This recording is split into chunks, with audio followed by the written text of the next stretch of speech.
지난주 우리는 창세기 4장을 통해서 가인과 그의 자손을 함께 살펴봤습니다. 가인이 하나님 앞을 떠났습니다. 하나님 앞을 떠난 이유는 가인이 하나님께 벌을 받았기 때문이었습니다. 하나님이 가인이 지은 죄에 대해서 책임을 물으셨죠. 그런 책임을 물으신 하나님의 목적은 떠나가고 피해가라고 책임 물으신 것이 아니라 그걸 통해 뭔가를 깨닫고 돌이키고 돌아오라고, 그런 의도로 하나님 벌을 내리신 것인데 가인은 깨닫지 못하고 하나님 곁을 떠나게 되었습니다. 하나님이 가인에게 벌도 주셨지만 약속해 주셨잖아요. 내가 너를 살인으로부터 지켜줄 것이다.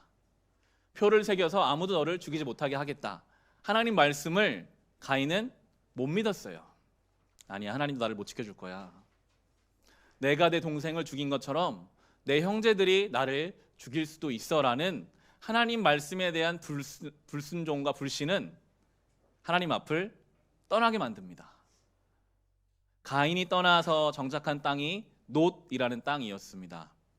떠돌아 다니다라는 의미를 가지고 있는데요. 여러분, 하나님 말씀이 지금 여러분 귀에 들려오더라도 그 말씀을 내가 믿음으로 받지 못하면요, 놋 땅에 사는 인생 됩니다. 늘 떠돌아 다녀요. 마음에 평안과 안정이 없습니다. 하나님 말씀이 내 옆에 있어도 이것이 내 믿음으로 받아들여지지 않으면 가인처럼 하나님 앞을 떠나서 놋 땅에 살게 되며 불안함에 빠져 살게 되는 것입니다.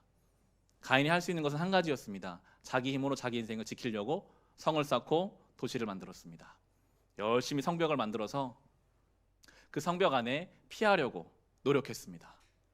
불안함과 염려가 그의 인생을 성 쌓는 인생으로 만드는 것이죠. 내가 행한 이 살인이 돌아올 거라고 생각하게 돼요. 그게 죄가 우리 가운데 역사하는 방식이거든요. 인간의 역사를 돌아보면 늘 그렇습니다. 내가 행한 일이 나에게 돌아올 거라고 생각해서 더 강하게, 더 악하게 갑니다. 우리나라 역사에 고려를 마치고 조선을 시작하게 했던 이성계나 이방원 같은 사람들이 있잖아요. 권력을 얻기 위해 사람을 죽였습니다, 많이. 그리고 나서 그들의 마음에는 나도 내가 가진 이 권력을 빼앗기는 과정 속에 죽을 수도 있다. 그래서 또 많은 사람을 죽였습니다. 자기 형제도 죽입니다.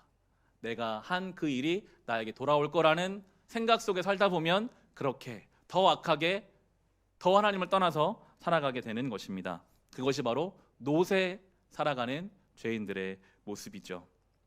가인이 놋 땅에서 성벽 짓고 도시 짓고 거기에 자기 아들 이름을 붙입니다. 그 아들 이름이 에녹이었습니다. 그 성과 그 도시와 자기 아들을 동일시합니다. 때로 우리는 자녀를 통해 인생을 보상받고 싶어 합니다. 이 자녀가 내가 짓는 성벽으로 잘 지어지면 내 인생이 뭔가 다른 사람보다 앞서가지 않을까, 보상되지 않을까, 에녹이라는 이름으로 도시와 성을 짓는데요. 오늘 우리가 살펴볼 가인의 아들이 아니라 아담의 7대 손이 되는 에녹, 또 다른 에녹이 오늘 나와요. 가인의 아들은 죽음이 두려워서 성 쌓는 인생이었다면 아담의 7대 손이요 주님과 동행했던 이 에녹은 또 다른 인생을 우리에게 이제 보여주게 될 것입니다. 창세기 5장은 그렇게 가인의 계보를 종결하고 이제 하나님이 다시 아담에서부터 계보를 이어가시는데요. 우리 5장 1절 말씀부터 보겠습니다. 창세기 5장 1절입니다. 우리 같이 읽겠습니다. 아담의 역사는 이러하다. 하나님이 사람을 창조하실 때에 하나님의 형상대로 사람을 만드셨다. 아멘. 참 중요한 내용이 들어있죠. 하나님이 사람 만드실 때 하나님의 형상대로 사람을 만드셨습니다. 우리 안에는 하나님의 형상이 있습니다. 죄로 인해 그 형상을 많이 잃어버렸지만 우리 안에는 잘 들여다보면 하나님의 형상이 있어요. 신앙생활은 결국 이 하나님 형상을 회복해가는 겁니다. 우리 안에 있는 그 하나님의 형상, 사랑과 질서와 평안의 그 하나님의 형상을 이 신앙 안에서 회복해가고 그 하나님의 형상과 반대에 있는 죄의 질서들을 하나하나 제거하고 잘라내가는 것이 신앙생활입니다. 그 과정을 한 발 한 발 걸어가며 우리는 거룩함과 성화의 길을 걸어가게 되고요. 2절을 보시면 2절 같이 읽겠습니다. 하나님은 그들을 남자와 여자로 창조하셨다. 그들을 창조하시던 날에 하나님은 그들에게 복을 주시고 그들의 이름을 사람이라고 하셨다. 하나님이 남자와 여자로 서로 다르게 창조하셨습니다. 창세기 2장에서 우리가 봤죠. 여자를 창조하신 이유가 무엇이었습니까? 혼자 있는 아담이 하나님 보실 때 좋지 않아서 그의 그 부족함을 채우기 위해서 하나님이 여자를 만드시면서 돕는 배필, 돕는 사람으로 만들겠다라고 하셨어요. 거기서 말하는 돕다라는 단어는 에제르라는 단어가 사용되었는데 그것은 조력자, 보조가 아니라요. 더 높은 존재에 있는, 주로 성경에서는 하나님이 이스라엘을 도우실 때 사용했던 단어가 거기에 사용됩니다. 우리가 창조된 여러 이유가 있겠지만 한 가지 명확한 성경에 나와 있는 이유는 부족한 한 사람, 하나님 보시기에 좋지 않은 그 한 사람을 온전케 하기 위해서 우리를 지으셨다라는 것입니다. 그래서 우리 눈에는 누군가의 부족함이 잘 보이는 것 같아요. 왜 그렇게 잘 보일까요? 내 가족을 보면 부족함이 보여요. 내 자녀를 보면 부족함이 보여요. 교회를 보면 부족함이 보이고요. 세상을 보면 내 마음에 들지 않는 참 부족하게 보이는 것들이 있습니다. 그 보이는 것을 채우라고 우리를 만드셨어요. 여러분 눈에 보이는 그 부족함을 지적하고 비판하라고 만드신 게 아니라요. 성경은 분명하게 말합니다. 그 하나님 보실 때 좋지 않은 그것을 온전케 하기 위해 만들어진 사람. 그게 우리의 여러 가지 창조 목적 중에 명확하게 성경에서 우리 가르쳐주고 있는 창조의 목적입니다. 여러분 눈에 지금 보이는 누군가의 그 부족함, 그것을 비판하고 정죄하지 마시고요. 내가 어떻게 그것을 채워줄 수 있을까? 그렇게 기도하고 그 길을 가려고 하면요, 창조의 목적에 맞게 살게 되기 때문에 우리 안에는 그로 인해 누리는 은혜가 있습니다. 비판하고 정죄해서는 경험할 수 없는 그 하나님의 은혜가 창조의 목적에 맞게 내가 그 사람의 걸 채워줘야지. 내가 이 공동체 이 부분을 내가 채워야겠다. 그럴 때 창조의 목적에 맞게 사는 사람이 누리는 그 은혜, 그 은혜를 우리가 누리며 살아가게 될 것입니다. 그리고 이어지는 3절에서 또 중요한 표현이 하나 나오는데요. 3절을 같이 읽겠습니다. 아담은 130살에 자기의 형상 곧 자기의 모습을 닮은 아이를 낳고 이름을 셋이라고 하였다. 1절에서는 아담이 하나님 형상으로 지어졌는데 3절에서는 지금 그 아들이 아담의 형상으로 지어졌다라고 나오고 있습니다. 변화가 이제 일어나죠. 하나님의 형상을 지음받았던 아담에게서 아담의 형상으로 그 자녀에게 흘러가기 시작합니다. 물론 그 과정에서 죄도 죽음도 이제 흘러가죠. 그러나 아담에게 있는 하나님의 형상도 그 자녀에게 흘러가게 되어 있는 것입니다. 아담이 900년 정도 넘게 살았거든요. 뭐라고 했을까요? 900년을 자녀 아들과 함께 살면서 에덴 동산을 이야기했겠죠. 에덴 동산은 그런 곳이었어. 하나님은 이런 분이죠. 불순종의 그때를 기억하며 아이들에게 이야기하고 죄를 지었음에도 죽이지 아니하셔 가죽옷을 만들어 주신 하나님의 그 장면을 이야기하고 먼저 있었던 가인과 아벨의 이야기를 자기 자손들에게 이야기하며 무엇인가를 전달했습니다. 하나님의 형상, 하나님의 은혜, 하나님의 경험한 것들을 전달합니다. 우리가 가지고 있는 중요한 사명 가운데 한 가지는 바로 내 다음 세대에게 내가 받은 하나님의 형상을 온전히 전해주는 것입니다. 가장 1차적으로는 육신의 자녀들이 되겠죠. 우리에게는요, 책임이 있습니다. 내가 낳은 내 자녀에게 내가 받은 이 하나님의 형상을 온전히 물려줘야 할 책임이 우리에게 있습니다. 우리 교회 유아실 안에 보면 한 문구를 적어놨어요. 자녀는 가르치는 대로 잘하지 않습니다. 보여준 대로 잘합니다. 예배의 본을 보여주세요 라고 적어놨거든요. 그렇죠. 아무리 여러분 말로 가르쳐도 자녀는 가르친 대로 자라나지 않고요, 본대로 자라게 되어 있습니다. 예배의 본, 신앙의 본을 보여줘야 합니다. 내 부모가 인생의 어려운 문제 앞에서 어떻게 사는가를 자녀들은 봐요. 가인처럼 두려움에 떨며 하나님 앞을 떠나는가? 자기 힘으로 성 쌓는가? 내 어려움을 해결하기 위해서 다른 사람을 죽이는 일까지도 서슴지 않는 세상의 방식으로 사는 내 부모인가? 아니면 문제 앞에서 믿음을 가지고 하나님 앞에 나아가서 기도하는가? 문제보다 크신 하나님 앞에 평안함을 누리고 있는가? 그것을 자녀들은 보고 자랄 것입니다. 그렇게 신앙은 전수되게 되어 있습니다. 우리의 책임이죠. 우리가 받은 이 믿음을 우리의 자녀들에게 흘려보내 주어야 하는데요. 이 신약 시대를 사는 우리에게는 육신의 자녀뿐만이 아니라 영적인 책임도 있습니다.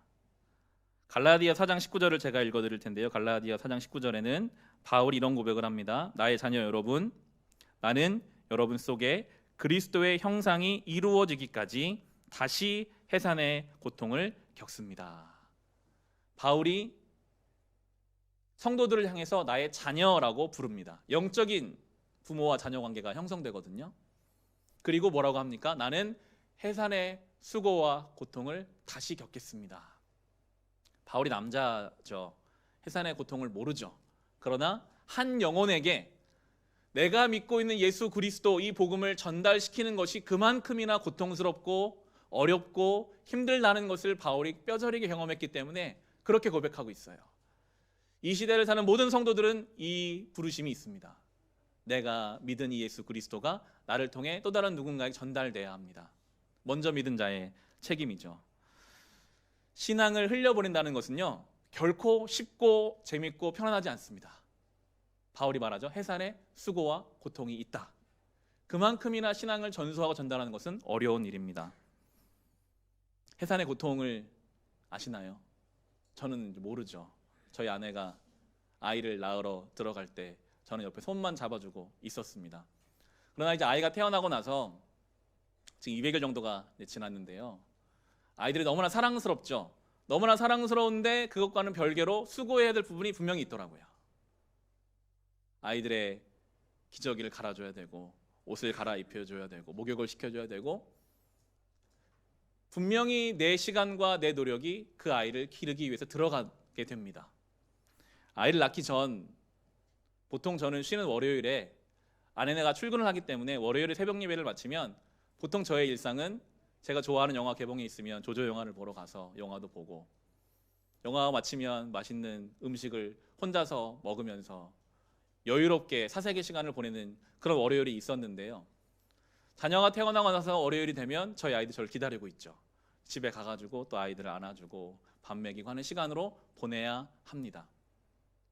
한 생명을 기르는 데는 수고와 헌신과 희생이 필요합니다. 그냥 자라나지 않습니다. 우리가 믿은 이 예수 그리스도를 누군가에게 전하려고 한다면 그냥 전해지지 않습니다. 나의 희생과 나의 수고와 나의 헌신, 십자가 앞에 말씀 앞에 죽어지고 나를 내어주는 그 시간과 눈물을 통해서 해산의 수고를 통해서 신앙은 전해지게 되어 있는 것입니다. 무엇보다 내 신앙이 먼저 그렇게 서야 하고요. 그리고 그 신앙이 누군가에게 전달하도록 주님이 우리를 부르고 계십니다. 그렇게 아담의 계보가 흘러가고 있습니다. 5장을 잘 보시면 반복돼요.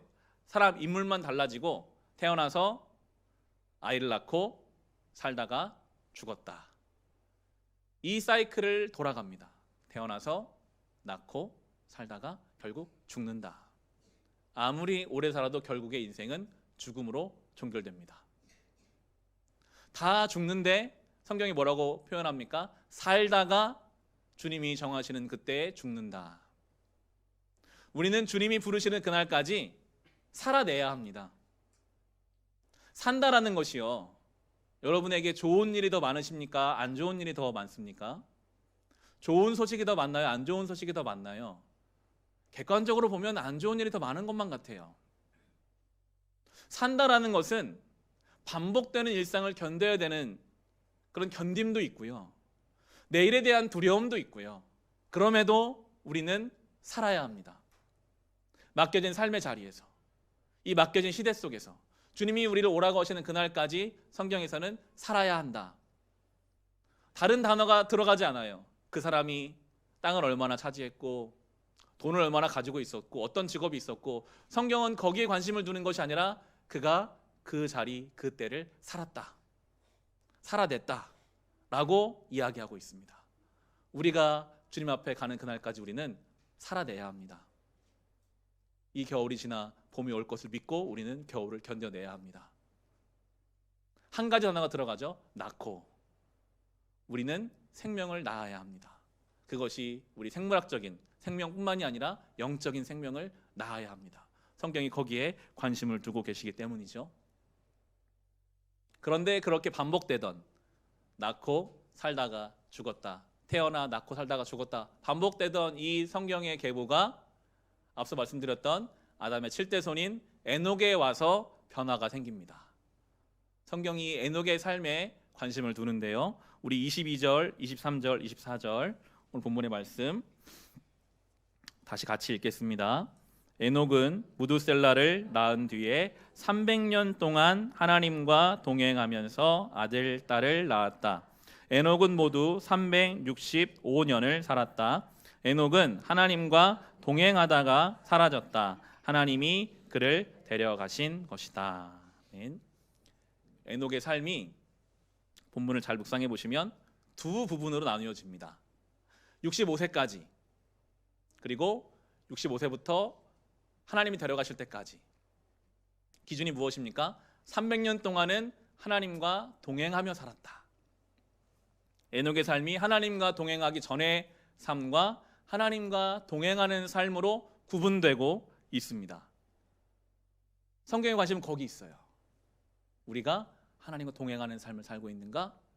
하나님과 동행하지 못하고 있는가? 그것으로 우리의 삶은 나뉘어지게 되어 있습니다. 삶을 살다 보면요, 우리의 삶에 변화를 준 어떤 변곡점들이 있습니다. 특별히 요즘 우리나라는 지금 코로나 바이러스로 인해서 많은 변화가 생기고 있죠. 공공장소에 사람이 잘 모이지 않아요. 여기 오신 여러분 참 믿음이 좋으신 분들이신 것 같습니다. 이런 공공장소에 모였는데 사람들이 공공장소에 모이지 않습니다. 자, 아이들 예방주사를 맞추러 병원에 가려면 엄청 오래 원래 기다려야 되거든요. 지난 주 중에 갔어요. 정말 사람이 얼마 없더라고요. 많은 변화가 있죠. 수영장이든 음식점이든 사람들의 삶의 변화가 어떤 사건으로 생깁니다. 그러다 우리는 압니다. 이 사건은 이러한 변화는 얼마 가지 않을 것입니다. 아마 제 생각에 1년 뒤에 이때를 잘 생각조차 못할 만큼 다시 우리 일상으로 돌아갈 겁니다. 변화가 있지만 그 변화는 크거나 절대적이지 않죠. 그러나 주님과 동행하는 삶이 주는 변화는 절대적입니다. 그때로부터 그 전과는 완전히 다른 존재로 살아가게 되는 것입니다. 성경이 에녹의 삶을 그렇게 구분합니다. 65세 때까지 에녹과 그리고 남은 300년 동안 주님과 동행하는 에녹의 삶이 있었다. 주님과 동행하는 성도의 삶에는요, 그 생각이 달라지고요, 삶의 구조가 달라지고요, 삶의 시간표가 달라지고요, 바라보는 것이 달라지게 되어 있습니다. 우리가 바이러스가 들어와도 삶이 달라지는 것이 생기는데 그것과는 비교할 수 없는 우리의 삶의 변화가 주님과 동행하면서부터 우리에게 생겨나게 됩니다. 오늘 설교의 제목을 그래서 동행이라고 정해봤는데요. 우리말로 번역된 이 동행이라는 이 단어, 원래 성경이 쓰인 히브리어 말로 할라크라는 단어가 사용됩니다. 걷다라는 뜻입니다. 동행은 주님과 함께 걷는 것입니다. 함께 걷다, 할라크. 이것이 어떻게 우리가 보이지 않는 하나님과 동행할 수 있는지를 우리가 잘 설명해 주는데, 하나님과 함께 걸었던 이야기가 있습니다. 정말 구체적으로 주님과 함께 걸었던, 광야 40년 동안 구름 기둥과 불 기둥을 따라 이스라엘 백성은 함께 걸었습니다. 그 이야기가 민수기 9장에 나오는데 한번 찾아보겠습니다. 민수기 9장. 동행이라는 것이 무엇인지, 우리가 어떻게 하나님과 동행할 수 있는지, 이 민수기 9장 17절로 23절 구약 193페이지에 나와 있습니다. 구약 성경, 우리 성경 구약 193페이지 민수기 9장 17절로 23절인데 우리가 함께 읽을 텐데 머릿속으로 한번 상상해 보세요. 200만이 되는 많은 이스라엘 백성이 하나님의 구름 기둥과 불 기둥을 따라 움직이면 같이 가고, 멈춰서면 다시 텐트를 쳐서 살 준비를 하고, 그렇게 갔습니다. 우리 17절부터 23절까지 말씀 우리 함께 읽겠습니다. 구름이 성막 위로 거쳐 올라갈 때면 이스라엘 자손은 그것을 보고 난 다음에 길을 떠났고 구름이 내려와 머물면 이스라엘 자손은 바로 그 자리에 진을 쳤다. 이스라엘 자손은 이렇게 주님의 지시에 따라 길을 떠났고 또한 주님의 지시에 따라 진을 쳤다. 구름이 성막 위에 머물러 있는 날 동안에는 진에 머물렀다. 그 구름이 성막 위에 여러 날 동안 오래 머물면 이스라엘 자손은 주님의 명을 지켜 길을 떠나지 않았다. 구름이 성막 위에 며칠만 머무를 때도 있었다. 그 때에는 그 때대로 주님의 지시에 따라서 진을 치고 또 주님의 지시에 따라 길을 떠나곤 하였다. 구름이 저녁부터 아침까지만 머물러 있을 때도 있었다. 그럴 때에는 아침이 되어 구름이 거쳐 올라가면 그들은 길을 떠났다. 낮이든지 밤이든지 구름만 거쳐 올라가면 그들은 길을 떠났다. 때로는 이틀이나 한 달이나 또는 몇 달씩 계속하여 구름이 성막 위에 머물러 있으면 이스라엘 자손은 그곳에 진을 친 채 길을 떠나지 않았다. 그들은 구름이 거쳐 올라가야만 길을 떠났다. 이렇게 그들은 주님의 지시에 따라 진을 쳤고 주님의 지시에 따라 길을 떠났다. 그들은 주님께서 모세를 시켜 분부하신 대로 주님의 명령을 지켰다. 아멘. 이 본문을 읽는 것만으로도 우리는 어느 정도 파악할 수 있습니다. 주님과 함께 걷는다는 것이 무엇인가? 동행한다는 것이 무엇인가? 하나님이 언제를 안 주세요. 이틀 머물 거야? 일주일 머물 거야? 말만 해주셔도 준비할 수 있을 텐데 열심히 어떤 날 텐트를 치면 그 다음날 가실 때가 있어요. 그러면 또 막 걷어서 가야 되고 이제는 좀 가야 될 것 같은데 몇 달을 그 자리에 머물게 하실 때가 있어요.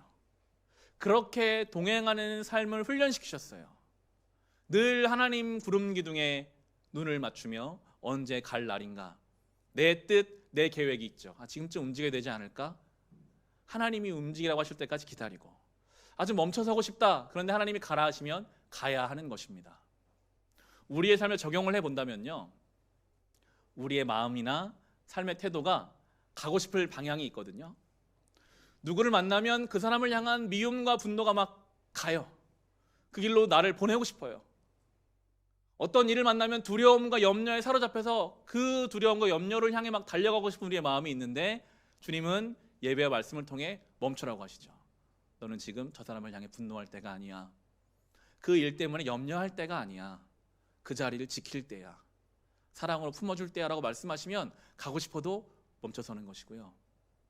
아무것도 하기 싫어서 그냥 그 자리에 주저앉고 싶은 그때에도 주님이 가라고 하실 때가 있어요. 순종의 자리로 가라. 감사함의 자리로 가라. 사랑의 자리로 가라. 용서의 자리로 가라 하시면 가기 싫어도 주님 가라고 하신 그때에 함께 가는 그것이 주님과 함께하는 동행이요 함께 걷는 길임을 우리가 본문을 통해 알 수 있습니다. 그러할 때에 가인의 아들이었던 에녹은 죽음이 두려워서 자기가 성 쌓는 인생이었지만 이 아담의 7대 손인 에녹은 하나님과 동행함으로 그 죽음으로부터 하나님이 그를 지키시고 보호하시는 것을 경험하게 하십니다. 이것이 바로 동행하는 성도의 삶입니다. 주님과 동행하는 성도의 삶. 우리는 어떻게 주님과 동행할 수 있을까요? 하나님 보이지 않고요. 그때처럼 구름 기둥과 불 기둥이 없는데 우리가 어떻게 눈에 보이지 않는 하나님과 동행할 수 있을까? 말씀의 결론입니다. 결국은 하나님 말씀 안에 하나님 말씀과 동행하는 것, 그것이 바로 주님과 동행하는 것입니다. 요한복음 8장 31절에 보시면 예수님이 이렇게 말씀하셨어요. 너희가 나의 말에 머물러 있으면 너희는 참으로 나의 제자들이다. 지난주 월요일 우리 큐티 말씀이었는데요. 예수님이 너희가 나의 말에 머물러 있으면 참으로 나의 제자들이다. 제발 좀 머물러 있으라는 말로 저는 들리더라고요. 내 말 안에 머물러 있어야 돼 제자다. 너희 생각대로 너희 뜻대로 예수님을 알지만 중요할 때는 자기 생각 자기 뜻대로 가는 것이 내 제자가 아니라 내 생각과 달라도 내 때와 달라도 주의 말씀 안에 머물러 있고 지키는 자들이 나의 제자들이다 라고 말씀하시더라고요. 그게 주님과 동행하는 방법입니다. 그리고 주중에 묵상했던 요한복음 9장에 나오는 그 실로암, 눈먼 사람이 눈 뜨는 그 이야기가 저에게는 동행하는 삶의 좋은 예시로 묵상하게 되더라고요. 이름도 안 나오는 그 사람, 나면서부터 눈먼 그 사람이 예수님을 만나서 실로암에 가서 눈을 뜨게 되는 사건이 있었습니다. 한 번도 본 적이 없는 인생이죠. 나면서부터 못 보던 그 사람이 어느 날 예수님 만나, 예수님이 평소와는 다르게 침을 뱉으셔서 흙을 개셔가지고 그 사람 눈에 발라주시고 말씀하세요. 저 실로암에 가서 씻어라. 다른 말씀도 안 하세요. 성경에 그렇게 나와 있죠. 아마도 씻으면 눈이 낫고 회복될 것을 말씀하셨던 것 같아요. 여러분 어떠세요? 한 번도 본 적 없는 나에게 모르는 사람 와가지고 흙으로 눈에 바르고 실로암 가서 씻어라. 기분 나쁘고 황당할 수 있는 이야기인데 이 사람이 가요. 순종해요. 요한복음 9장 6절 7절에 보시면 예수께서 이 말씀을 하신 뒤에 땅에 침을 뱉어서 그것으로 진흙을 개어 그의 눈에 바르시고 그에게 실로암 못으로 가서 씻으라고 말씀하셨다. 실로암은 번역하면 보냄을 받았다는 뜻이다.